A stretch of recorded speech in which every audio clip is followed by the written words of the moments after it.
Welcome to the Ikario podcast. In today's episode, you'll be listening into a conversation I had with TJ Power, a neuroscientist and founder of the company The Digital Mind. TJ specializes in mental health, and he helps organizations and individuals find ways to better cope with the unfortunate mental health side effects that our increasingly fast-paced and digital world brings with it. In this conversation, you'll discover the model TJ uses that shows how there are 4 key hormones that drive human behavior and human urges and desires, and how many of the aspects of the modern world that we live in kind of hijack our reward system.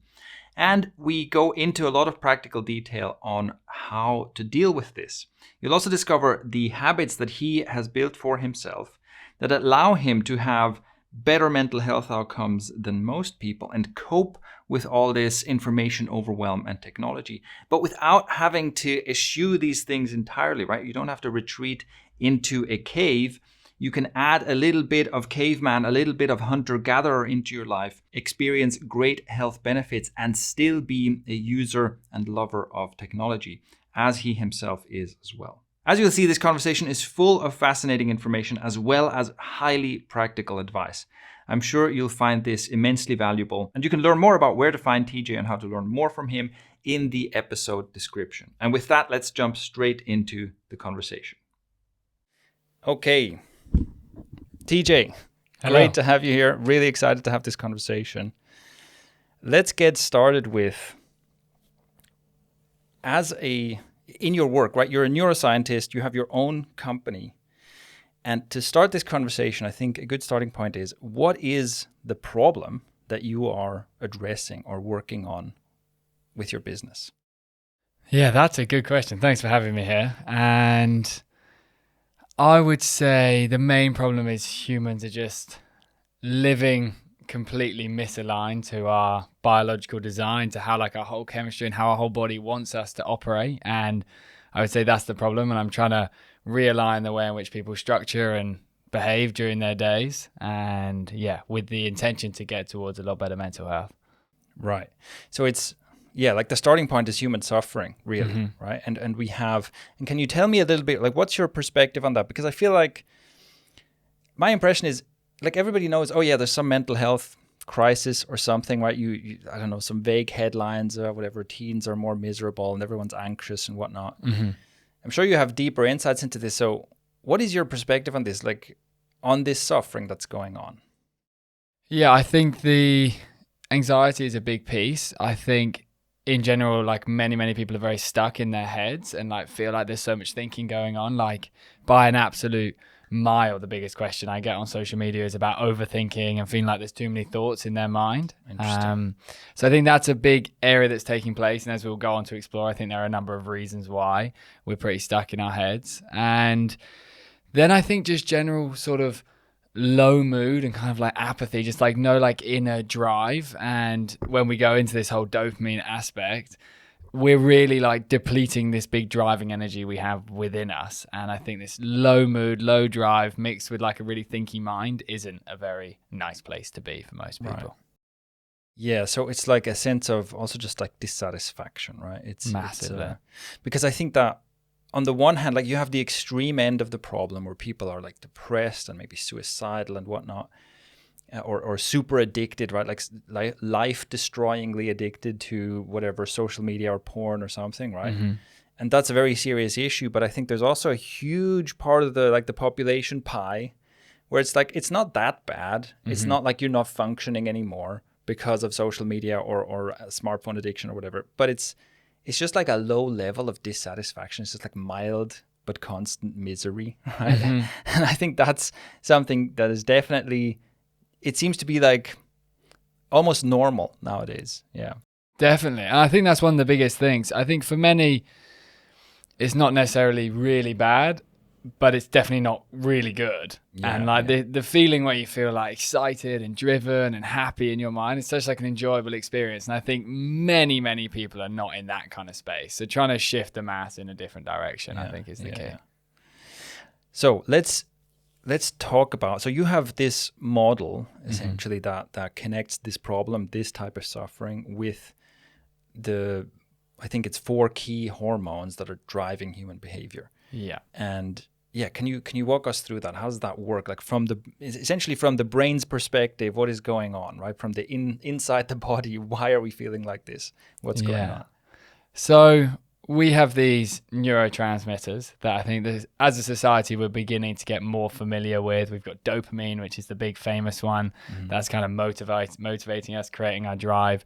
We've got oxytocin, which bonds us together. So that deep requirement for social connection, very, very important. You have serotonin, which is really responsible for your mood and your emotional state, and it's very interconnected with the way in which the body is communicating with the mind. And then you have endorphins, which are effectively a mechanism, a hormone neurotransmitter within us that enable us to reduce physiological and psychological pain. Obviously, our world isn't as physiologically challenging as when we were fighting animals and fighting each other in hectic ways, but we have this mechanism to help us navigate challenging moments. And how the model basically works is you have this dopamine, oxytocin, serotonin, endorphins. Down the side, it spells dose, very fortunately, which I noticed about 6 months ago. So I go through this process basically of helping people build their bespoke dose of behaviors that could help alleviate and the challenges and get them into a much better space. All right. So I'd love to learn more about each of these. Like you said, dopamine is like, everybody has heard about dopamine at this point, I think. Yeah, right? Everybody's for sure. talking about dopamine, too much dopamine or too little dopamine, and dopamine detoxes and all kinds of stuff, right? So, and this is actually also something where, I've seen some and read some stuff about this where, you'll have people go, oh yeah, dopamine detox is the best thing. And then other people, no, it's actually not a dopamine detox, it's a misnomer or whatever, right? So let's try to maybe dispel some of the myths around this. So dopamine is the motivating hormone, is that right? It's the thing that makes you want to go and do things. Yeah, it's the thing that creates all of your pursuit and drive in your life, basically. So I always think it's fascinating to look at hunter-gatherers and how we operated for hundreds of thousands of years, because that's what built this whole machine that we walk around in today. And dopamine is just the chemical that would come into the brain to motivate you to go out and hunt or build shelter or explore new places, find food, all of these different things. So dopamine come into the brain, create the motivation, and then also in the pursuit of it, the dopamine continues to rise to make the pursuit of a goal feel good. And then when you achieve the reward, so you hunt down the animal or you build shelter successfully, then you get an additional dopamine hit as well that reminds and reinforces you to continue to do the behavior because it was advantageous to keeping you alive. I see. So it creates the drive to do stuff and also a rewarding feeling when you've reached the goal. Yeah, definitely. And so when we have the problem, because usually, dopamine is often talked about in the context of things like social media addiction, right? Someone's scrolling through TikTok all day. So how does that relate? So what happens in terms of your dopamine when you're doing this? Yeah, and this is such an interesting area because dopamine is beginning to get like a bad reputation, effectively, as like a thing that we want to avoid. But dopamine is total heaven in its natural form. It feels unbelievable to be high on dopamine. And when you feel very excited about your life and productive with your work and successful and like you're achieving things, that is high dopamine. So that's a nice place to be. There is a way in which society has effectively hijacked it, because you can imagine for all this time that we're doing all these things, the peak of experience was these moments where we hunted down an animal, built shelter, met new friends and social groups. And so these were the best moments. And we effectively over time have realized, wow, that feels really good, that dopamine experience. And then gradually began to synthesize ways to experience that kind of pleasure, which is the creation of alcohol and cigarettes and anything that's fast pleasure to the brain. And how it basically works, the comparison between, say, hunting an animal compared to scrolling your TikTok feed is when we were originally living on this planet, life's really hard. Like it was really hard to stay alive, and that's just how it was. It was a lot of effort, and whatever created us, God or biology or whatever put us here, needed to make sure that it felt good to pursue things so that we felt good in the experience of it, so that we keep doing it, keep alive, create our society. And how dopamine functions is if you have an activity where you put in effort and then you're putting in effort, and then you feel good afterwards. Dopamine bubbles effectively will build in your brain. So you take exercise, for example, you start exercising, it's like, oh, this is quite a lot of effort, I don't feel that good, it's not even that enjoyable at the beginning. Gradually you start to feel better, and this goes on this nice gentle curve. Then you feel this rewarding experience during it and after it. When you have something like TikTok, it's, I'm bored of my work or whatever it may be, let's go into TikTok. And immediately your brain is experiencing pleasure. I think TikTok's the epitome of this because they've managed to nail this algorithm so well. So the brain suddenly goes from no dopamine to tons of dopamine. So rather than a nice gentle curve, dopamine spikes. And how our brain and body works, it just seeks to live in balance. There's that whole homeostasis concept. So it wants to be in balance. And because it spikes, it then goes, wow, what am I doing up here? So it has to go back below its baseline level effectively to get back to normal. And this big spiking and falling, these peaks and troughs, is what cause people to get into low dopamine states. Right. So is it like, it's almost like the junk food shortcut to the thing we actually want, right? If I have an innate drive to, I want to find a mate, so I'm attracted to attractive women, and usually that would be a pursuit. It's like, I have to go out, I have to talk to someone, and it would be like this challenge of, can I get to the point where I'm actually interacting with an attractive woman and potentially making her my mate, versus now I pull out my phone and it's just immediately sexy girl in a bikini dancing, and then the next one and the next one and the next one. Yeah. It's almost like I'm getting an immediate overdose of the thing I'm supposed to be pursuing over a longer period of time. 100%. That's exactly it. And effectively we're shortcutting all the things we instinctively desire. Right. And in the process of shortcutting it, we're not actually doing things that our body and mind require. Like, say the objective of finding a mate is ultimately at like a simple level, it's just to procreate and have more humans. Yeah. And when you have that instinctive desire, want a mate, and then you see a sexy girl on Instagram or TikTok, and then at least you're watching porn, and then that's how you're stimulating yourself. That is the opposite of advantageous to creating new humans. It's like the opposite way around. You're just getting rid of that experience for yourself. So anything that shortcuts it, like gambling is another big thing in this, junk food is another big thing. Gambling is quick money without having to really put in loads of effort, so it's like against the instinctive desire. Junk food is like, we obviously instinctively desire calories and we want calories in our body. That's just shortcutting fast calories in, and anything that goes against our survival, our body's just so clever and it's just trying to say, please stop doing this because it isn't making me feel good. And that is what is creating all the crap in our minds. Right. So the misery. So on the one hand, you were talking about, like, because you have a spike, because it's almost like an overdose of the thing, the body like overcorrects the other way, crashes below baseline, which is the exact same thing that happens with, for example, sugar, right?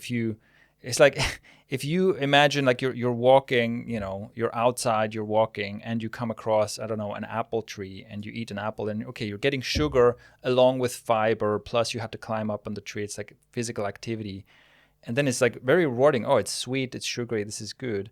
But if you just reach for a candy bar, shove it in your mouth, you're getting way more sugar, no fiber, and it just creates this insane spike. And the response to that is it crashes below baseline, right? So in a way, it seems like equivalent, right? What's happening to your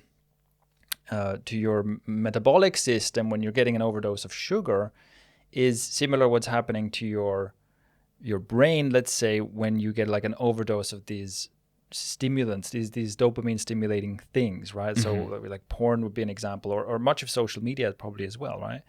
So you're crashing below baseline in response to that spike. But what I'm hearing you say is that essentially this is almost like a safety mechanism where your body is going, hold on, this is actually not the thing we're supposed to pursue. So like the misery we're experiencing is our body saying, hey, this is not working. 100%. And this is how intelligent the system we live in is, because if it didn't make us feel crap when we're eating all the junk food and watching the porn and spending our life on social media, we as a society would just go more and more down that route, and then eventually just be zombies on the couch eating terrible food. And that, for a procreation of society, is not going to be very good. So we do have this system that's trying to really say, wake up and look at how all this stuff is affecting you. And even with that, we have this additional chemical that's actually purposely designed for this. We have endorphins, which I mentioned earlier, that are the pain relief chemical effectively. And you hear things like runner's high. And when you exercise, I feel this like natural high and these kind of things. So that's pain relief.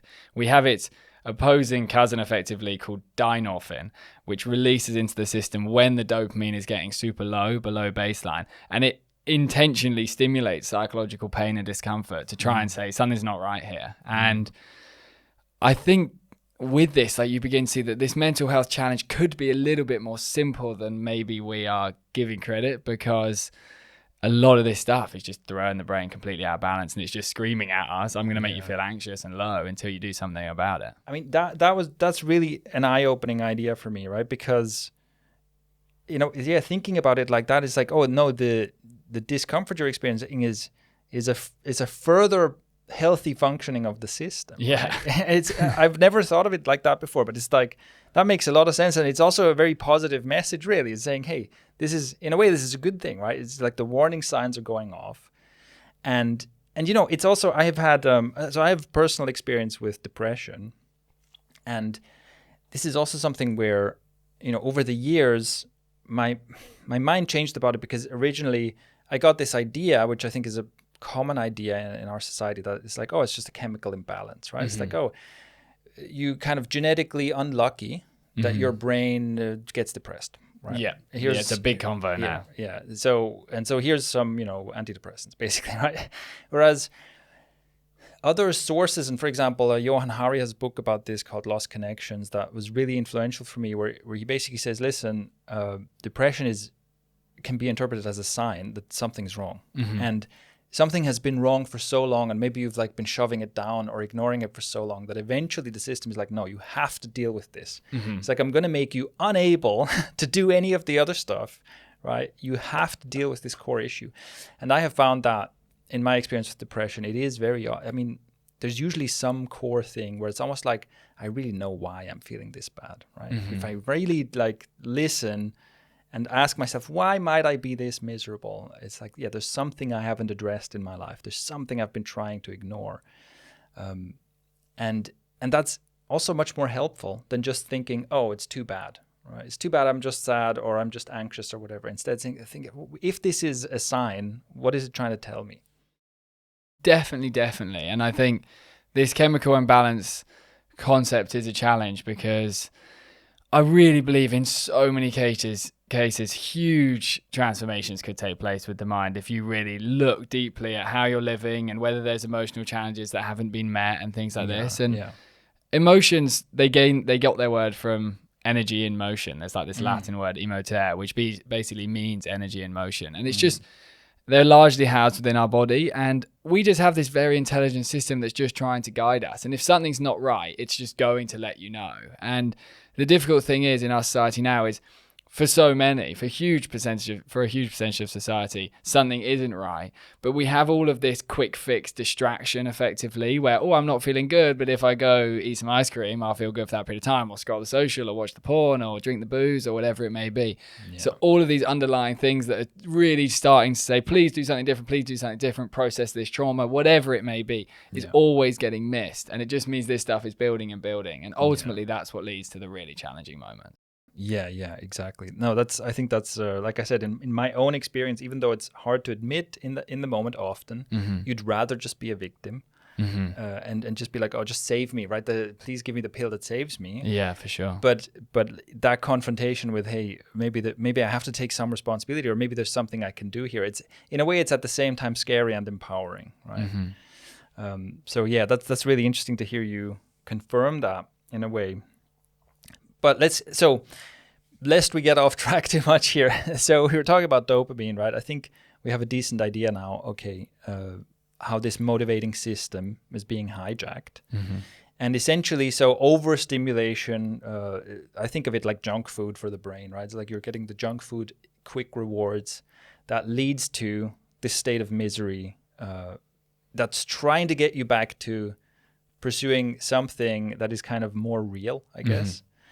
And I think even there, I mean, I wonder what you think about this, but it seems to me that the clue about what you should be pursuing instead of whatever the distraction is probably in the distraction, right? So if the thing is, if I'm over-consuming porn, probably what I should be doing, what I need to be doing, is find a partner, right? Have actual real life interactions with real people. And there's this, I have a sex drive, right? So I want to have sex with real people. And as long as I'm compensating with porn, it'll just get worse and worse and worse until I get on the other pursuit. And similarly for, it's like, if someone's, I don't know, playing Fortnite all day, well, you probably want adventure with people. And this is like the replacement adventure with people. Yeah. So in a way that it seems to me that the clue of what you should be, or the healthy version, is like implied in the unhealthy thing you're doing.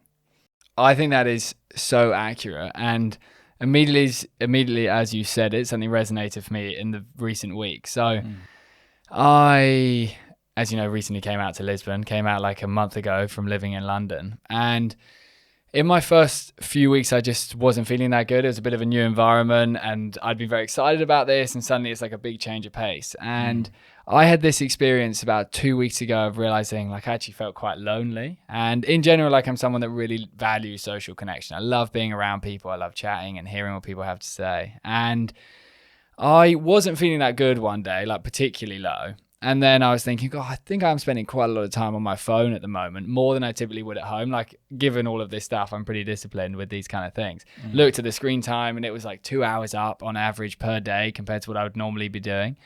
And then looking at the apps, like it was largely just Instagram that I was on.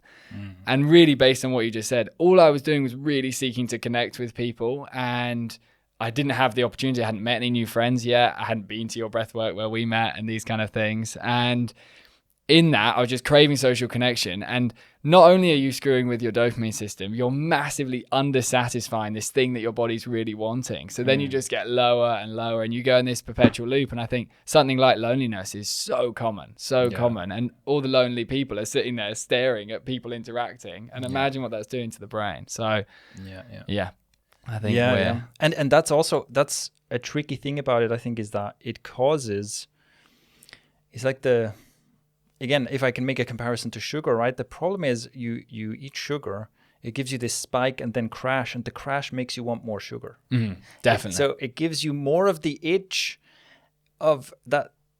It's kind of, on the one hand, right? It's basically telling you, hey, you should actually, in this case, right? You're lonely and you're trying to scratch that itch on Instagram. You get that kind of crash. You feel even worse. In one way, it's a signal to say, hey, go actually interact with people, but it also makes you want to scratch that itch again by doing more Instagram, right? Definitely. And that's where it becomes addictive in a way. Yeah, and then when you're in these low states, your body just then wants more and more of the quicker pleasure. And then during that period, if you imagine these dopamine bubbles sitting in your brain that you've built through the things that were effort in your day effectively, whenever you're really low and there aren't many of these bubbles, you're feeling like crap, and then you're going searching for more and more, and you are just ridding the whole system of dopamine. And when it's completely empty is when we feel so low and we think loads in our heads. And you can just imagine this dopamine stuff is like pretty much, from a motivation point of view, the sole thing that's keeping us alive as a human being. Like, we've got all this other stuff going on, but if you just took dopamine out of a hunter-gatherer's brain, they're not going anywhere. They're not getting off the couch, basically. I don't know if they had couches. Not getting off the soil. And they're not going to hunt. They're not going to look for anything. They're not going to find water. They're not going to socialize. And we're so low on this resource, and you can imagine the body is just going to feel so anxious and nervous, because it's like, how the hell am I going to stay alive if I don't have this stuff in me? Right. And that's pretty much where many of us are spending a great portion of our days.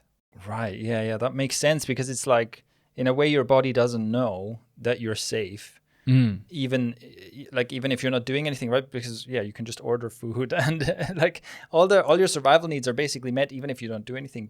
But your nervous system or your body doesn't know that, and it's like, oh my God, this is dangerous. Definitely, this is a dangerous state of low dopamine. We live in this comfortable state, but the body can't see the future like the mind can. The body is just sitting there thinking, if I'm low on this resource, I might not be able to do anything. Right. So it gets pretty nervous and low during that experience. Yeah.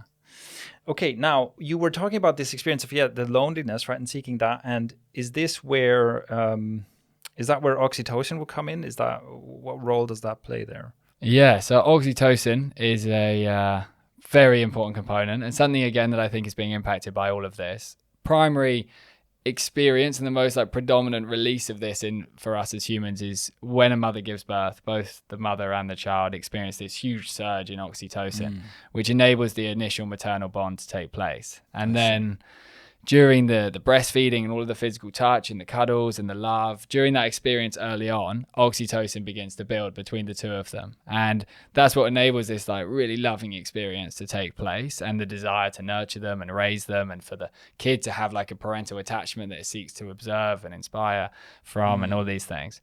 And then as we go through our life, this is just the chemical that's coming in and just motivating you to have social bonds effectively. And what's interesting is it's not just about the bond you have with others. This one also really interconnects with the bond you have with yourself. And you can have effectively external oxytocin, which is outwardly, how am I connecting into my group? And then you have internal oxytocin, how am I connecting into myself? And both of them are very interconnected. And I think specifically the internal oxytocin is something many struggle with. I think a lot of people don't necessarily have a great relationship with themselves in their heads, how they communicate with themselves and how they talk to themselves about who they are as a person, these kind of things. So yeah, that's kind of the main function here.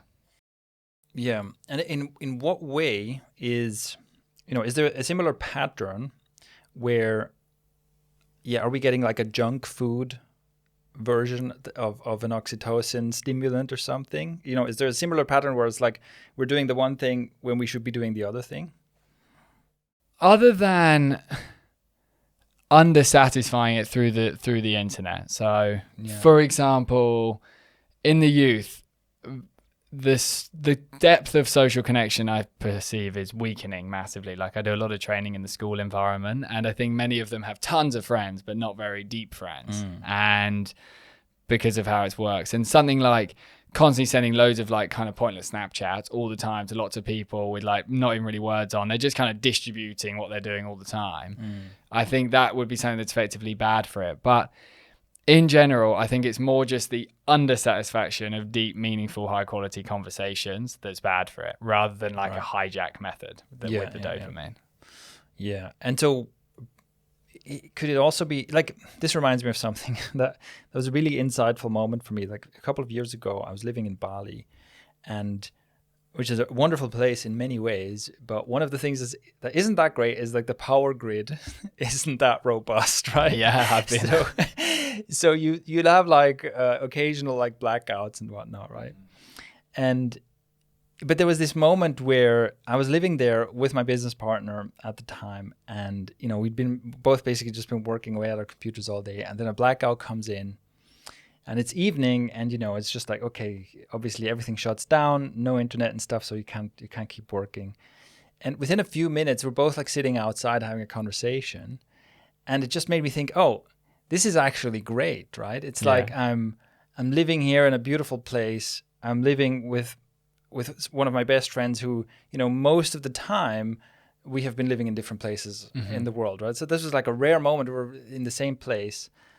And I'm having a conversation, and it's great. This is actually something I want all the time. Yeah. But it takes a blackout, right? It's like you have to take away my screens before I realize, oh, this is actually a pretty good option, So I wonder if we're also just like distracted. Is that part of the reason why we don't do it enough? Because we're just constantly FOMOing, screen-based stuff? Definitely. I think COVID was a massive redirection for society in many ways, and one of them being like the adoption of tech was monumental. Like, of course, we all had phones and stuff before COVID, but really it did change our relationship with these devices, because it was the only source of oxytocin during the like peaks of COVID to connect via these forms. And we had people doing like Zoom quizzes and all this stuff, because that's how much humans want humans, basically. It's just what we require. And I do think it's the observation of others connecting isn't great for the mind. Like if you imagine being back at school and say you were like experiencing quite a lot of loneliness, maybe you weren't that confident as a kid at school, and you spent your day sitting on the playground looking at the people socializing and having fun. That was totally me, by the way, as a kid. Well, I appreciate the vulnerability. And I can imagine you share that wasn't a wonderful experience, just like observing people connecting. And specifically this, like with the stories or like Instagram stories, this is really the social connection aspect of the social media platforms, and you're just observing others connecting, which is going to make the system think, oh, I want that, and then it doesn't have it. So that's a big part. And then I also think there's a lot to be said for in the moments of social connection, not actually deeply connecting, also because of the tech, because you see everyone with their like phones out the whole time, they're socializing. One of my cousins, she's like 15, and she talks about how like there'll never really be a moment where the phones are actually fully gone. Like they will chat to each other, but the phone's always there. And I know in the world of dating, like it's becoming very normal and like acceptable to sit on a date and just like momentarily just be on your phone for a few minutes, then not be on your phone. And all of these things, they're just like distracting us from the challenge of social connection. And like the dopamine thing, nothing is supposed to be some easy bliss experience. It's just not how life is. And we really need the experience of like deep, vulnerable social connection. I think we're just missing it effectively. You know, this reminds me of something that in when it comes to, you know, focus and distraction is something I've been very fascinated with for a long time. And I remember reading about a study where they tested people's, you know, something about people's cognitive ability, so some cognitive and focus related tests. And they tested how the presence of a phone influences this in, you know, in different like gradients. And what's interesting is that even if a phone is just present, so in your pocket or on the table, that has a measurable impact, a negative impact on people's ability to like focus and do the cognitive tasks. So even if they're not interacting with it, just it being there as a potential distraction is a problem, right? Wow. Okay. And yeah, what you just said just made me wonder, you know, how much of that is also the case in social connections, where even if everybody just has their phone, you know, on the table, how much is that changing the interaction versus if the phones were just not even visible, right? I think it's very, very significant. And I think that study makes a lot of sense, because I really have to be so good with this phone stuff, because I'm very vulnerable to being addicted to the phone. Like I find them entertaining. I'm very techie, so I just like the experience of a phone. Like I know there's a new iPhone next month and I'm going to be on my way to get it because I like the tech. Yeah, me too. I'm super into this stuff. So I also have like a it's a confusing a love-hate relationship in a way, yeah. I think so much because of the fact I love it so much I want to get rid of the bad parts so that we can all just keep loving it. But with what you were saying there, in the mornings, for example, I do this whole phone fasting process, like food fasting, but with phones, and go through not checking it when I wake up. The phone's on airplanes, there's no notifications, and it's charged in another room. And I then leave the home without the phone and go for my walk. And some days, like this morning, I needed to shoot a video this morning. So the phone can remain, the phone can remain on airplane, but it had to come with me. And there's something that's just so different when it's with me to when it's not with me. Even though it's on airplane and I didn't look at it, my mind like thinks in almost like a different way to when I'm completely free of it. And I do just think we're electrical beings and there's a big thing in that phone. And I just think if it's near us, we're connected to it in some way. And when I get out the house for prolonged periods of time without the phone, or sometimes if I go for like dinner with someone or something, I just like leave it in a bag or whatever it may be. I just find I just let go of that whole area of my life of social media and wondering about what the hell's going on. And I just get so much more immersed in the experience I'm having. And from your study with the concentration, I can imagine that's what's happening. The mind is just 100% on one thing rather than like semi on another. Yeah, that's really interesting. I like the idea of phone fasting. And I've also noticed this, that on the one hand, it makes sense and it's so convenient to have more and more stuff like concentrated in your phone, right? I rarely ever take out a card anymore. I just pay with the phone. And desperate for that passport to get into that phone so I can ditch the wallet. Stuff like that, right? It's like, just in a way, yes, let's just consolidate everything onto this phone. But on the other hand, it's exactly that kind of, I've also sometimes noticed, it's like, hey, I always have my phone with me now because, and I always have a good reason to have it with me, but it really would be better. In a way, it would be better if it didn't do all that stuff. I do know what you mean. Yeah.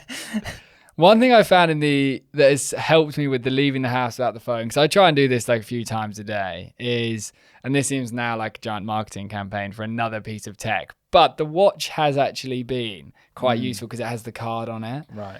And because I have the card on it and the time, I don't even have like a data watch. So it's not, without the phone, it doesn't like receive anything basically. Yeah. But I found the watch has enabled me for like those small things, like being able to like get on a train or whatever it may be, get on a tram. That enables me to beep it, but not have the phone with me. So that can help. Yeah, I quite like that. Yeah, and I think this is something I want to try as well, because now that you mention it, I have done that as well, where I deliberately leave the house without the phone, but it's much too rare these days. Mm-hmm. So I definitely want to incorporate that as well. And I do think this is an interesting way of moving forward, instead of, you're essentially using another tech solution. Yeah, I know. It's quite ironic. But it is, I agree, since it's not, you don't have a data plan on it, it is much more of just a tool, right? It really is a tool. And even with it on, like I have them on full silent everything. So it doesn't really do anything, my watch, except track me and give me my time, but give me my cards. And you can't really crash the dopamine. You can't, thank God, scroll your TikTok feed on here. Please don't add that in future models. But I really believe that we need 60 minutes a day where the phone's not in sight. I think that's always my goal every day, is to find 60 minutes. And for example, this morning the phone had to come with me because I was shooting a video. So at some point today, when I, in the evening or during my lunch, I've got to just find 60 like in a straight period where you don't see the phone. And for me, it's just so restorative to how my mind is operating. That's great. I'm going to immediately try that out as well. Nice. I like that idea very much. All right. So let's see if we can keep going. So we've done dopamine, oxytocin. Next one was serotonin. Yeah. And again, I've definitely read a lot about serotonin, but right now I have no idea what it does. What does serotonin do? Yeah. So serotonin, of them all, is the most mental healthy chemical. They're obviously all massively impacting our mental health. But when you look at the world's current solution to mental health around any kind of antidepressant medications and these kind of things, they all target serotonin. You may have heard of SSRIs and things like that. That's selective serotonin reuptake inhibitors. So serotonin is the one that's really responsible for our mood and our emotional state. So one way to imagine being low on serotonin, and you'll understand why in a moment, is when you're very hungry and you experience that irritability and frustration in your mood, and you can be short with people, and you experience that dip in how you feel when you're hangry. When you're hangry, that's very much low serotonin. And one of the reasons that's taking place is because 95% of this neurotransmitter is being made inside your gut, inside your digestive tract, in comparison to the others that are largely made in your brain and in your blood. This one is being made inside your digestive tract. So you can imagine when the body is very hungry, it gets low on this resource, and then the mood is going to change. And I really see the serotonin as the chemical that's really communicating the whole state of the body with the mind. So we have this mechanism, nerve, whatever you may call it, called the vagus nerve, which is this giant nerve that connects the whole spinal cord to the chest and the abdomen and all of this stuff down here. And when the body is fed well and gets a lot of natural light and does things like breathes calmly, sleeps well, moves, gets into natural environments, grounds on the earth with bare feet, all of these things make the body feel very calm.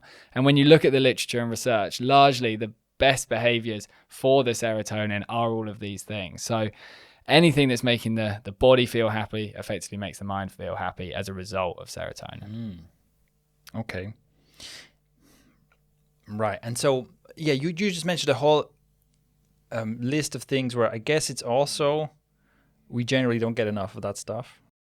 100%. I think every single one of them is out of balance with what it wants. This is the most hunter-gatherer chemical of them all. It really wants us to be running around in the forest, basically, in the sunshine. And when you go through this list, so nature would be the first one to consider. How much time do we spend in natural environments? It's just crazy how irrelevant nature's become to us as a society. Yeah. And we know nature feels good. Even everyone that has a dog, for example, knows they have to go walk their dog in a park every day. But we're no different to the dog. We all need to walk ourselves in a park every day. We actually evolved with dogs, effectively. That's how similar we are to them. So nature is a massive thing. You then have sunlight is very significant for this system. Morning sunlight, first thing in the morning, very, very powerful. We live indoors now, so it's like we're getting a lot less. Then things like our diet, very interconnected. You can imagine nutritious food will begin to like fuel the body in the right way, and the mechanism will work efficiently, and serotonin will build. And the diet, as we mentioned, isn't ideal. And then things like sleep. sleep is off. Sleep builds this chemical. A lot of people just lie in bed scrolling the TikTok and that kind of stuff. So all of these natural instinctive behaviors that our body wants are just not really getting satisfied at all in the pursuit of all the dopamine instead, which is kind of the loop that's taking place. I like how you say it's like the most hunter-gatherer hormone, because I feel like that's easy to remember. It's like, how closely am I living to a hunter-gatherer? Basically, am I doing hunter-gatherer stuff? Yeah. And I think this is also hugely connected to environment. I've noticed this because I spent many years essentially living as a nomad. Mm-hmm. And so I've been to loads of countries. I've lived in many, larger and smaller cities and so on. And that's something I notice. There is such a huge connection to where you live and how much of this kind of stuff you get. Yeah. Because you can, I've experienced apartments, for example, that are just dark all day. Yeah. Right? Where it's just because there's just buildings everywhere around, maybe small windows. And if you're in, it's like you could spend all day like without ever having a ray of sunshine hitting you, right? Yeah. And in other places, it's like, oh, you wake up in the morning because, you're right next to the seaside and there's, you hear the sounds and the sun is waking you up, right? And the difference in life quality that makes with zero extra effort added is just absolutely massive, right? And this is also something where it makes a huge difference, if you live in a city, are there nice parks? How far away are those parks? Stuff like that can make such a big difference to how much of these serotonin boosting activities that you mentioned you get.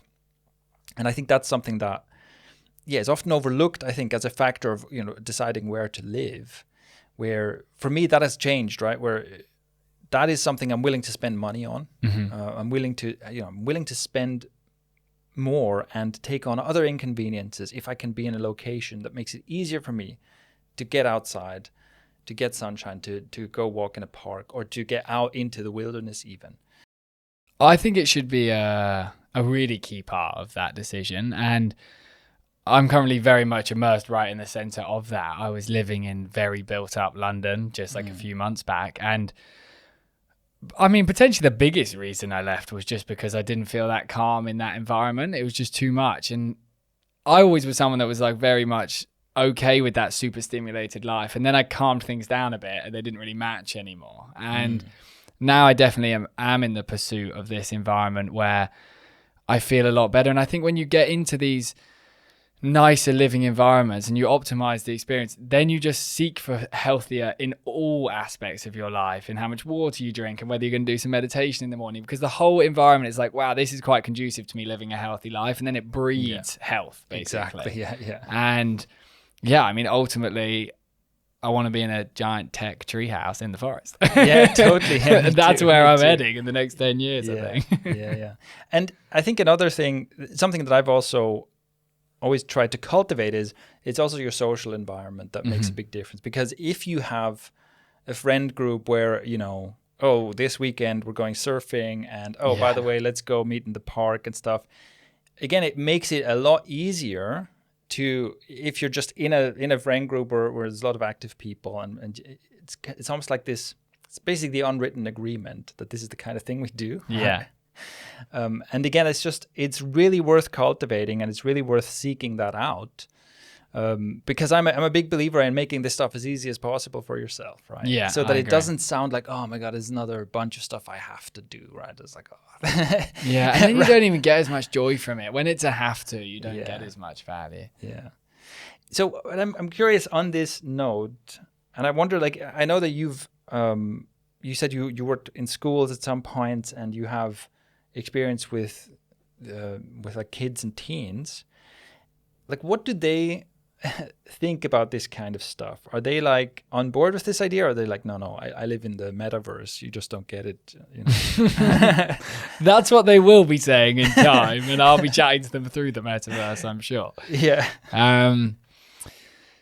With teens, I have to go down a bit of a different route, which maybe I should bring this route to employees and adults that I train as well. But with teens, when I'm looking at how they're living their lives, because this stuff is just gone. Like hanging out in the forest without your phones and all chatting and building a camp, that is not a thing. And when I look back at being young, that was my favorite parts, basically, and I think was for many.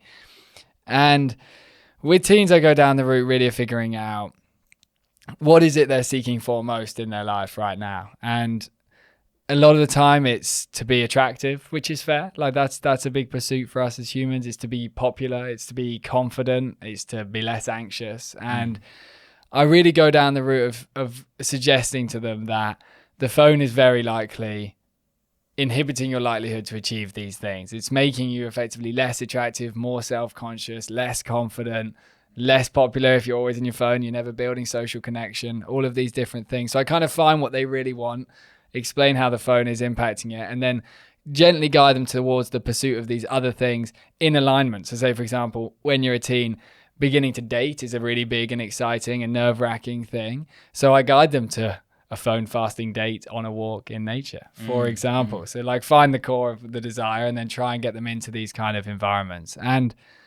I do think this is all possible. I really think we can achieve this. I think the metaverse is going to come and we're going to start spending a lot of time in the VR. Just like the body is sending us a message now, it's going to send us a really loud one when we're in there, I'm sure. And I think there is a solution here where humans will reprioritize the instinctive human part of us as we move into this techie sort of being that we're becoming. And finding that balance is the key. Yeah. And I mean, I really like the high-tech treehouse thing because I like this kind of stuff. And, you know, I do want to experience, you know, cool VR stuff. Yeah, me too. I just don't want it to take over my life, right? Same for me. I'm sure there's going to be amazing experiences in there. Like, I love playing tennis and golf, for example, and I imagine that I'll be playing tennis and golf in there in VR. And when I say this to people, they say, "Oh no, but the real thing would be way better." And of course, the real thing would be way better. But I don't play golf with my friend in London at the moment, for example, or in winter when it's dark straight after work. And I do think there'll be aspects of it that enable us to socially connect.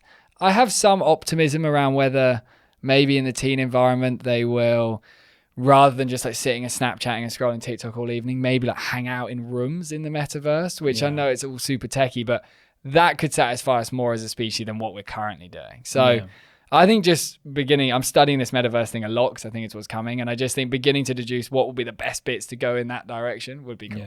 Yeah. And I think it's also a thing of personal responsibility. Just like with food, we now live in this environment of an abundance of food and an abundance of hyper-stimulating food. And that can easily become a detriment, right? You can easily get addicted to various kinds of food experiences that are often also very cheap and very convenient, right? You can be snacking on chips all day, you can be eating sugary stuff all day. And it's kind of, I guess for the first time in the history of humankind, you really have to have this personal responsibility where you can't just follow your urges, right? If you just follow your urges, it kind of leads to destruction. But it is possible. Clearly, it's possible to say, hey, I eat mostly healthy food. Every once in a while, I have a candy bar or something, right? You can have a healthy balance of this stuff. Definitely. And I think with all of this tech stuff, it's the same thing. If you just follow your urges, before you know it, you'll be a zombie just scrolling or you live in the metaverse or whatever. But how cool is it to be able to play a round of golf on Mars? Yeah. In VR. The ball go far, there's less gravity. Right. I mean, but that doesn't mean that replaces your other activities. It's like, it's whatever. It's a rainy day. You're going to be inside anyway. You do something cool in virtual reality. And then when it's nice outside, you go outside, right? It's like that kind of thing where you can have a healthy balance. But I think we have to like step up and take care of this. You cannot just go with the flow. You can't just live in default mode because there's all this stuff like, something like TikTok. It is designed to get you hooked and it's extremely good at it. Unbelievable. Yeah. And you know, I was having a conversation about this with Abby the other day where it's like, how come it's like that? Well, I think this is just a side effect of the incentives that exist in capitalism, essentially, where it's like the only way to win, if you want to start a new social media company or app, the only way to win is to go even harder on this, right? To be even more addictive, even more attention capturing. You can't win by saying, oh, here's a reasonable, balanced social experience. Like, No that's way. not going to work, It right? won't work. You have to outcompete the others. And so it's just like, that's the reality we live in right now. And again, I can only think of, you have to take personal responsibility somehow. I agree. And I think it is just a discipline-based training thing that needs to occur. I think if you follow your urges in the modern world, you just end up as an alcoholic, junk food, porn addict, basically. Exactly. And it's just not surprising. Alcohol feels nice, it goes in. Porn, we instinctively want to have sex, all these different things. So I do think it is a thing where you just have to get super disciplined. And with the phone, I really believe the only way with the phone to avoid it is it not being near you for periods of time. I think the urge is too much. There is so many different things that make you want to be in that phone. You've got work life in there, which of course we're very interconnected with, social life. You've got all your interests are in there. So it's impossible to avoid it, really. So I think getting disciplined with, I'm going to take it off my desk when I'm working and put it in another room for periods of time. And I'm going to not go on it when I first wake up. And when I'm in social situations, have some boundaries of during social, I'll put it in a bag and I won't check it for the next hour. Yeah. And I think beginning to set up these disciplined boundaries, I think is really, really key. Yeah. And I mean, what I can also say with the phone, right? What I've done with the phone is that the phone is just not that of an attractive device for me, because I don't use social media, and I don't have that's wise. I don't have any social media apps on there, and I don't have any games on there or anything like that. And that's just a matter of habit. So the amount of like stimulation and distraction I can get from my phone is pretty limited. Yeah, I don't even know what I'd use it for if I didn't have social media. I mean, at that point, it is a tool. Exactly. Yeah, it's mostly a useful tool. Although I have to say, right, I can still find myself spending too much time like texting people and stuff like that. Yeah, right? Where I'm also like scratching an itch. But I just wanted to mention this because on the one hand, look, I know that most people are not going to do this, right? Most people are just not going to be willing to live without social media, for example. Yeah, for sure. But I also just want to mention that like that is actually also possible. And for me, it works quite well because it's like I take pride in being different. Right? Nice. So I like that. I don't use social media. And that makes me feel good somehow, right? Nice. But I just want to mention that because it's also like, you don't have to. Like, you can totally exist without this stuff, right? And maybe someone who's wired like me is like, oh yeah, I like being different too. You can just remove all this crap from your phone and it becomes a completely different tool, right? I think with your mental health, I think taking all those social media apps off your phone for a prolonged period of time would be potentially one of the best things you could ever decide to do. And it's so counterintuitive. That's my whole life, is posting on social media effectively and sharing this message and stuff on there. But I do think it's very valuable to do. And I'm following a similar path with alcohol to you are with social media. Like, alcohol is something I've decided to let go of. And I really think I've let go of it. I don't think it's coming back. And again, it's something that isn't very normal to do. I don't really know anyone at all that doesn't drink alcohol, and I'm finding so much joy in it. So I think beginning to realize we have more choice in this stuff than maybe we perceive we do, I think is powerful. So that's a wise idea. Yeah. And I think in both cases, right, with alcohol as well, where maybe you feel like, well, I need to, right? It's like, how am I going to have fun? How am I going to socialize?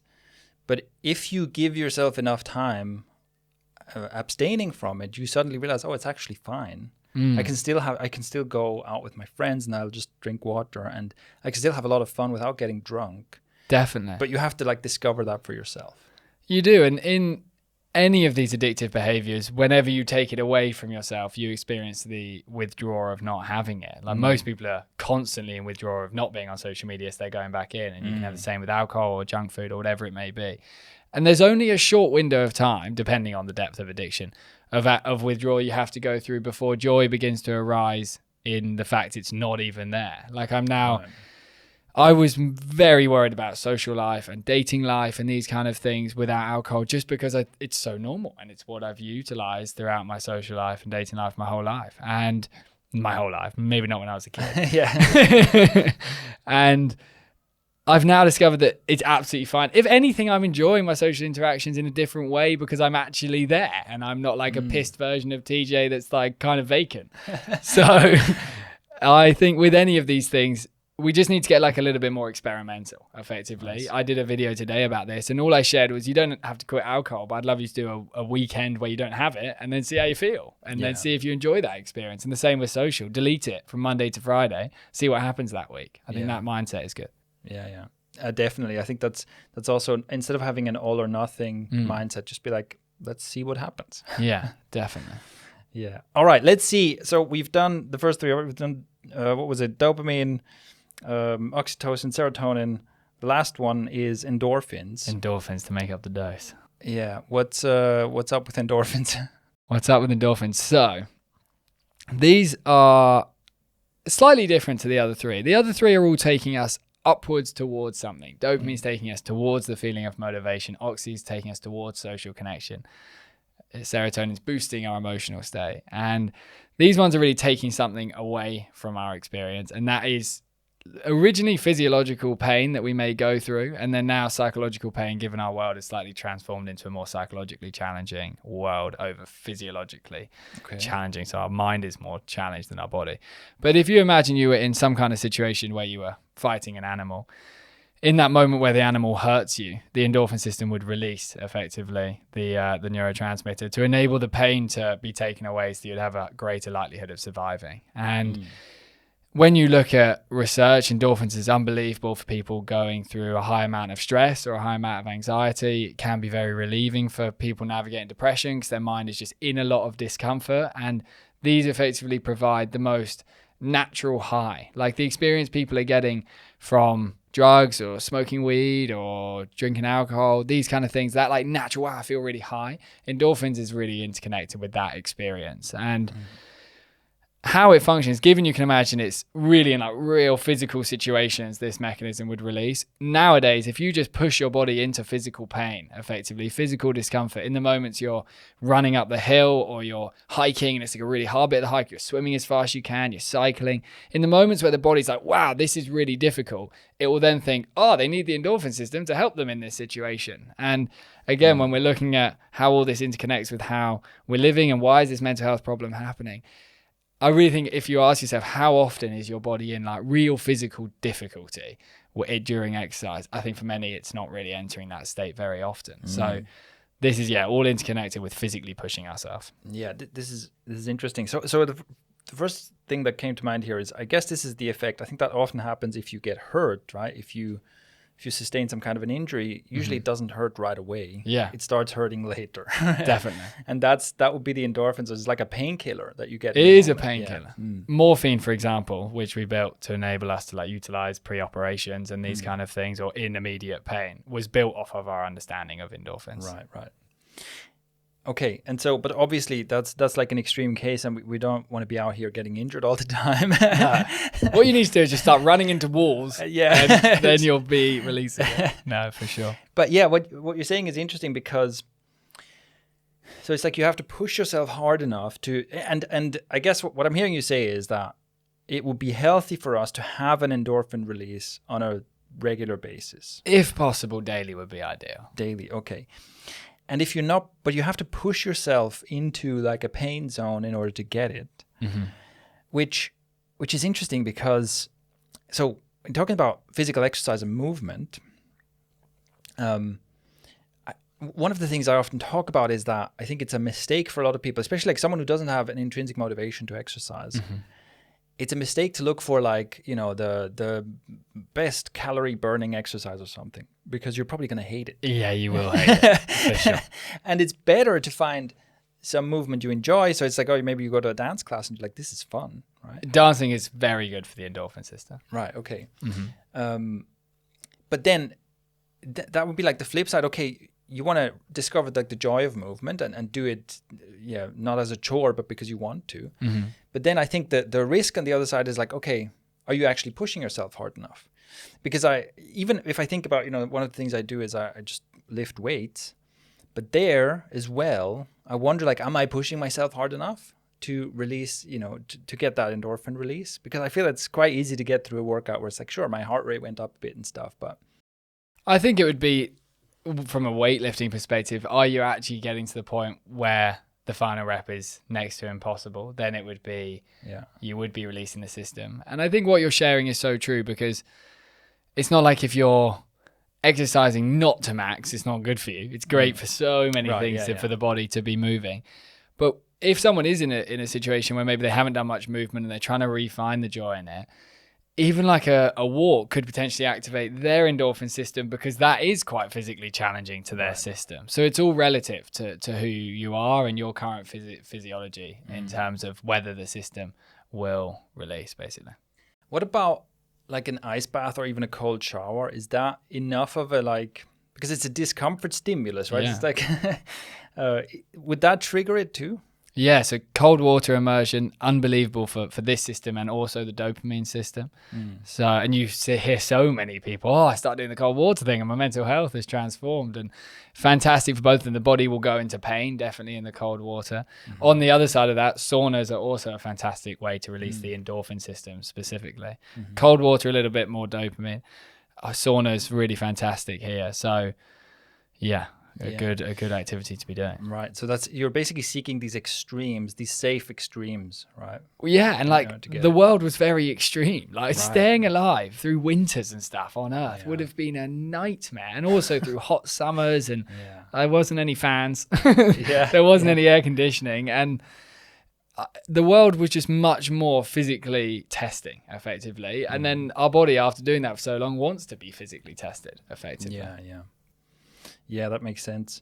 And it's also, I mean, I think there's also a mental component to that, because I've never thought about it in this context, but I've always been a big fan of things like hot and cold exposure and things like that, where I also think there's a mental component to it, which I especially feel with cold immersion, where you practice like sitting with the discomfort. Yeah. Right.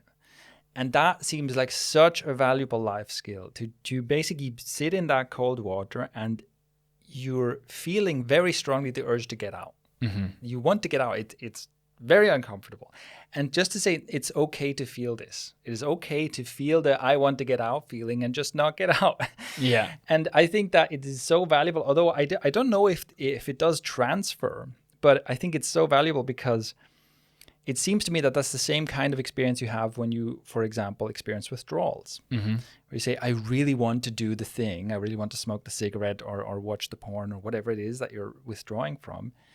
And to be able to say, I'm just going to sit here in this unpleasant experience and it's fine. You know, that seems to be like such a life hack. I love that. And this is a topic I've been researching a lot recently, this idea of sitting with difficulty, effectively. And Andrew Huberman, who's like a big neuroscientist in this space, and he talks about this concept of limbic friction, which is basically you have your limbic system, which is little bit deeper into your brain. The human brain, the like last bit to evolve, was right behind our forehead. The limbic system was in here, which is more mammalian. It's much more impulsive, effectively. I want this, I'm going to go get it immediately. It's like your inner monkey. Yeah, it's your inner monkey, effectively. And limbic friction is this concept of being in a moment where you want something and not allowing yourself to have it, effectively. So not allowing yourself to get out the water, or not allowing yourself the chocolate bar, or to pick up the phone when you really want it. And he talks about this idea of trying to find 20 moments per day where you experience limbic friction, which sounds like a lot, Does sound but like we got a lot of addictive stuff around us where you could basically get through your morning routine and you're like, wow, I've done it. Because there are so many things that are pulling you in. So I've started trying to utilize this. Like when I'm sitting and I'm working and I think, can't bother with this, let's scroll Instagram. And then I have to like activate limbic friction effectively. And you're just constantly training this resistance molecule, which I think limbic friction is kind of the key to discipline, effectively. I think the more you train that, the better you become at disciplining yourself in all aspects. Yeah, that's interesting. Yeah, and to seek that out and almost like train that habit or train that muscle to get better at it, right? Yeah, just observe for that feeling of I want this and can I resist giving it to myself, effectively. And every time you successfully do it, it gets stronger. Every time you don't, it gets weaker. And most of the time we've been effectively limbic, freedom. This reminds me of a very one of the best meditation experiences I've ever had. Which unfortunately I have never been able to recreate, but I had this one moment where I was doing a meditation. I'd been doing quite a lot of meditating in that period.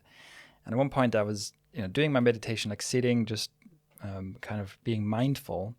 And I noticed after probably about 20 minutes or so, I noticed like, okay, I'm getting impatient. I want to do something else. Mm-hmm. And I just started being mindful of the feeling of wanting to stop meditating, and that just gave me the most amazing meditation, where I was just sitting there in kind of bliss almost, by just saying, yes, this is what I'm going to be, focusing my attention on this wanting to stop meditating. And unfortunately, it only happened once, but it seems like the same thing, right? You have the limbic friction where part of you is like, hey, let's get up and get some food or something. And you go, no, let's just experience that instead of giving into it right away. Definitely. And that part of us that can inhibit behavior is the reason we're humans and we're living in this giant tech world. Like, that's the most significant part, is we basically developed the inhibition function where we could stop ourselves doing things and make like wiser decisions effectively. So our brain loves doing that because it's like what built us, and it's what led us here. So the more you can align with it and train it, you begin to feel good with the discipline effectively. You see people like martial artists and people that are hyper disciplined with their work and stuff, often living in quite mentally healthy states. And I think the opposite of discipline, where you're just all over the show and everything's coming at you, is often the people that are in the lowest states. So I think it's a fantastic mechanism to train. So and I think that this is a theme that goes throughout everything you've been talking about, is that really, I think it's easy to almost fall into the frame of, oh my God, there's all this stuff I have to stop doing, right? It's like, I can't have the nice things. Here's a neuroscientist telling me don't have them. I'm sorry. I love all the nice things too. Yeah, but I think it's important, right? It's important to also pay attention to the other side of this whole conversation, which is that you're always coming back to, this is what your body actually wants. This is what actually feels good. And it's almost like there's a little resistance, but on the other side of that resistance is the thing you want, right? It actually feels better. This makes your life better. So it's not that you're going around like wagging your finger going, oh, you shouldn't do these things. It's more like, no, hey, you're currently not feeling good. Here's why. If you can get over this hump, on the other side, you actually feel really good. Definitely. And I think whenever you're trying to reduce down this stuff, because the reason I talk about all this stuff is because I love it all. I've been into every addictive behavior you can basically be into. I think my mind is just predisposed in that direction, and have gone through the process of trying to get myself into a different world, basically. And if you just take something away, then something is missing. So if you just take away scrolling social media in the evening, or eating your burger and chips and your Ben and Jerry's, or your porn, or whatever it may be, if you just take it away, then you're sitting in a state of like emptiness where something is not satisfied at all. At least the other one was scratching some kind of itch. So I always think whatever you're taking away, it has to be replaced with something that does satisfy in that moment. So if in the evenings it's 2 hours of scrolling Instagram stories, it needs to be replaced with actually think I'm going to prioritize like creating a social experience for myself this evening, and go to like a breathwork thing like with you, or whatever it may be, any kind of social experience someone may like. Or unhealthy food needs to be replaced with really nice tasting healthy food. So anything you take away, just if you begin to get good at replacing it with joy, like I help a lot of people try and stop vaping, for example. Vaping is like a really big challenge, and whenever that experience of withdrawal comes, I really need the vape, rather than just putting it there and thinking, oh, I'm not going to have it, which is so hard to resist. In that moment, you have to create a positive experience in the withdrawal. So whatever someone particularly enjoys, like they love stepping outside in the garden, or reading a few pages of a book, or drinking a cup of tea, or putting some music on, in the withdrawal moment, create a positive experience, because then you begin to reframe what the withdrawal is actually like. Yeah. And you're looking for like this slow food kind of equivalent, right? If we think about like junk food versus slow food, right? Instead of having the candy bar immediately, it's like, okay, what's a really healthy whatever salad that doesn't feel like a punishment, right? But it's actually, I'm actually preparing some food, which also I think, preparing food and then eating it is like this slower burn experience, right? Instead of just immediately shoving something in your face. And it can be very satisfying. Instead of it being a chore, instead of feeling like, oh, I have to do a thing. It's like, no, actually, there's satisfaction in making food and then eating it. But like you say, it has to feel like you're not just depriving yourself of what you really want. Definitely. And the cooking is a classic example of that dopamine concept where you're just earning the experience of reward. And even like when I have got like Uber Eats and stuff like that, like I'm not particularly a fan of food delivering to my door for some reason. I just don't enjoy it that much. And even when it's healthy food, I just did less of like a satisfaction, accomplishment, experience of it, even though it's not bad for you. Yeah. But I think the whole process of cutting the stuff up on the chopping board and washing the dishes and all these things, food is something that was the most effort out of all this stuff. To get hold of food was a night, to grow it and in the weather, and it was so much work. We would have spent most of our time and energy on that at some point, right? Yeah, and it's just making it just like a really short blip in your day is not good. Like when you look at a lot of the different religious practices, people that follow a lot of these, and I think there's a lot in religion that is sad that we're losing it, because I think much of religion was fantastic for the mind, and I've never even followed a religious practice myself, but when I observe the different things they do, I think that's a very good characteristic. One of them is the relationship with food and how it's like a big social experience. Like I was reading a paper about Dutch children are currently the happiest children in the world, apparently, as of 2022. And one of the core factors in that was they have the highest rates of parents eating breakfast with their children every day. Wow. Because it's a social experience. I can imagine it's probably no phones and all of these different things. And it's like they've made an experience out of food. Maybe the kids have to do some of the prep, these kind of things. Food is, for example, like a big factor in this. Yeah. And I think also the social factor, that's also something I notice. So I prefer, and I've cultivated the habit of mostly making my own food. But also I noticed that I prefer making food with and for other people versus just for myself, like by orders of magnitude. And really that kind of makes sense. I mean, why would you make food just for yourself? Like that would have never happened probably, right? You wouldn't have been very popular. Right, yeah. It's like you would be, like the way we evolved, you would be living in a tribe. You probably never make food just for yourself. It'd be a communal activity of making the food and then sharing the food. And it kind of taps into multiple of these things, because you, on the one hand, you have like this dopamine thing, right? You have the satisfaction of doing the work to create the thing. Plus you have the oxytocin thing of sharing with others. Yeah. And yeah, it's like, it seems so simple, but it's just like, hey, make food and share it with other people. But you have to do the work to make that happen, because it's no longer a normal thing, right? No. So it's now you have to somehow, this isn't just going to happen to you, most likely. So you have to make some effort to make this happen. Definitely. And I think it just needs to be very clear to people what these things are. So people in their busy lives just know what kind of formula to be following. And that concept of giving is really like one of the biggest functions of this oxytocin. It just like how the mum is giving birth and then giving the milk and all of these different things, that's what it's there to do. And the experience of giving love outwardly is so fantastic. And when you said you wouldn't necessarily cook and just eat for yourself as a tribe, it just made me think you probably wouldn't do anything just for yourself. Everything you did probably was with the collective in mind and how we're all going to survive, because we're just not a solitude species. And I think so much of our life is, and not in like a bad way, like people are doing things wrong, but it's just very self-focused, and it's just like, what am I doing? What am I doing? And the more you get yourself into environments where you feel like you are supporting other people, I just think the better you begin to feel. I don't know, have you ever watched Friends? Are you a Friends TV watcher? Ages and ages ago, I did see some, yeah. So there's this episode, this is quite specific, some people may get it, but there's an episode where Joey says to Phoebe that there's no such thing as a selfless good deed. Right. And Phoebe has to go about trying to figure out, can I do something for someone else and not feel good myself? Because Joey's saying all acts are innately selfish.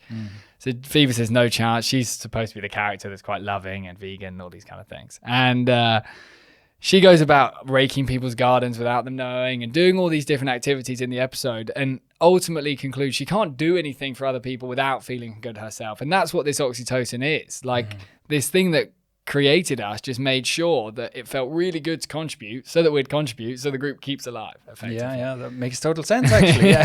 It's pretty logical. So putting yourself in environments where you support people is a big thing. Yeah. So I'd be interested to know, you've mentioned a couple of things like the phone fasting. I'd be curious to know, are there any other things, any other practices, any other habits that you have incorporated in your life because of the knowledge you have and the work you do on this topic of mental health?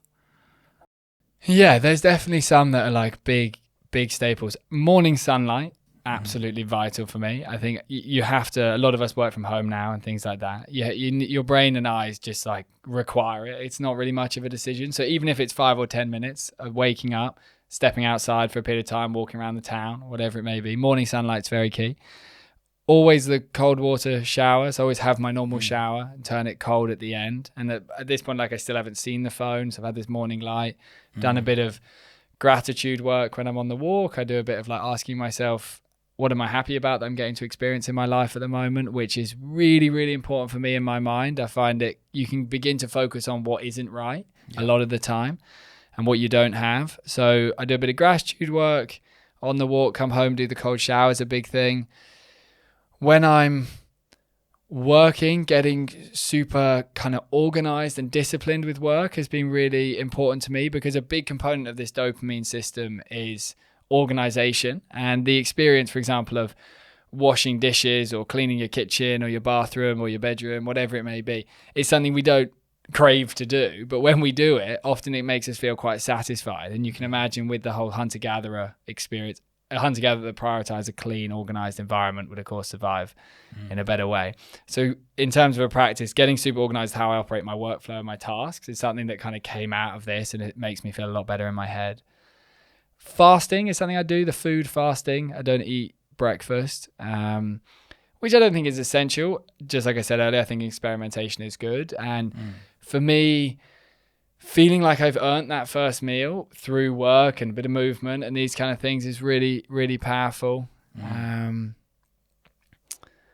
I would say those are the big ones. And then some things I've knocked out would be knocked out the porn, which was really tricky. I watched porn from like, I don't know, 12 years old or something when I got hold of a laptop, and 10 years of porn. So I knocked out the porn and reduced down the alcohol. So those things I'd say are big factors.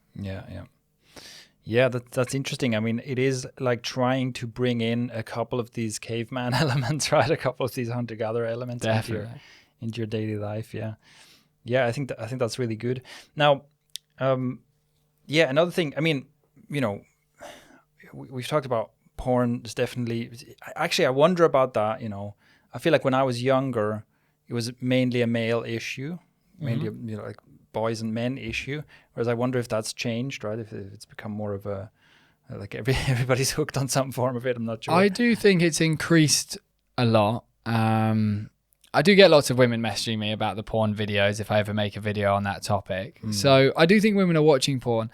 I think masturbation affects men and women in a different way. I think the act of releasing as a man releases depletes us of a resource that I think we really need, whereas the women don't necessarily like have anything leave them. So I actually think it's that resource. I mean, that stuff can create a human. That's some powerful stuff. And I think getting rid of it all the time kills your like driving energy inside of you. Interesting. That effectively wants to get that into a human so that you can operate. So yeah, I think the porn definitely goes across both genders. I think it's probably having a slightly more harmful effect on the male mind.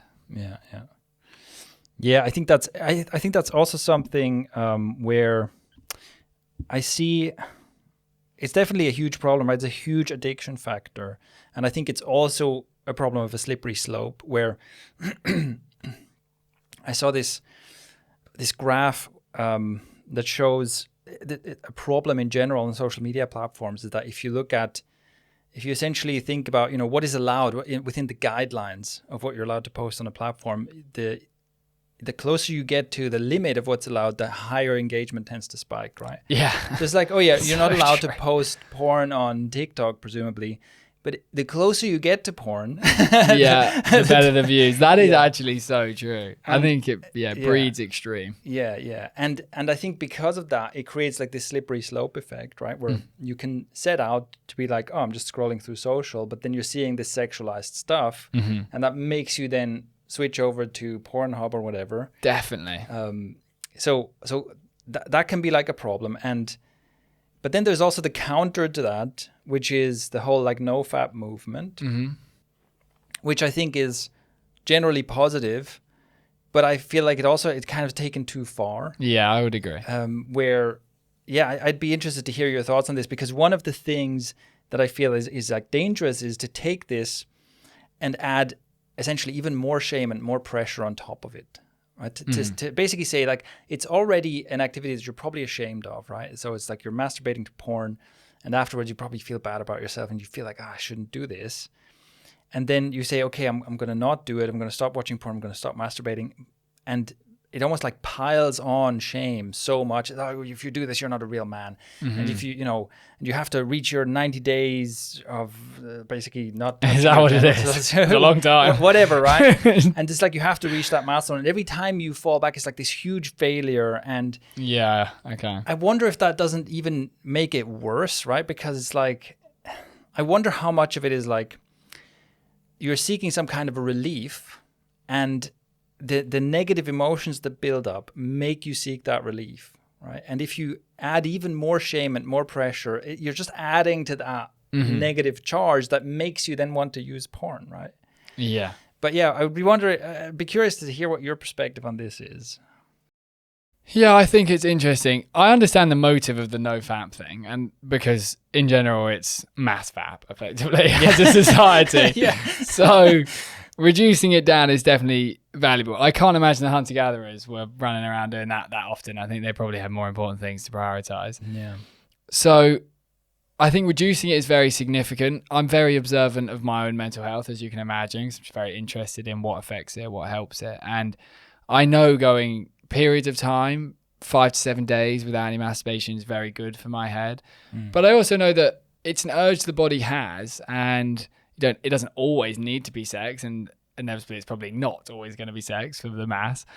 So I think it's much more about it not being connected with porn than if it's, because in the period of trying to stop watching porn, I would go through prolonged periods of not watching it, and I still masturbate, just wouldn't watch porn. And then sometimes I'd be like, I really want to watch some porn, so I'd watch some porn. And then it would always be in the next day, I always observe like my drive and these kind of things. And it'd only be the porn that would be the days I'd feel really bad. It wouldn't just be the days that I masturbated. So I think an initial period where you do nothing for 5 to 7 days would be great. And you just will experience a surge in energy, because you'll be like, wow, I don't normally do this. And it changes you hormonally.